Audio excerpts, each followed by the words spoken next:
Polonia do të përballet me Shqipërinë në gjysmëfinalen e play-offit me 26 mars dhe pas shortit foli trajneri Jan Urban. Ai së bashku me një delegacion nga shoqata polake e futbollit mori pjesë në ceremoninë në selinë e FIFA-s në Zyrich të Zvicrës. Sigurisht nuk mund të ankohemi, po luajmë ndeshjen tonë të parë në shtëpi kundër Shqipërisë dhe jemi favorit. Nuk kam frikë ta them këtë. Sigurisht, çdo gjë mund të ndodhë në ndeshjen e parë, por ne po luajmë në shtëpi dhe duhet ta përdorim këtë avantazh për të arritur në finale.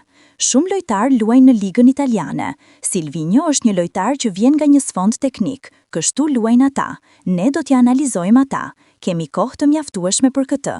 4 muaj në futboll është një kohë e gjatë.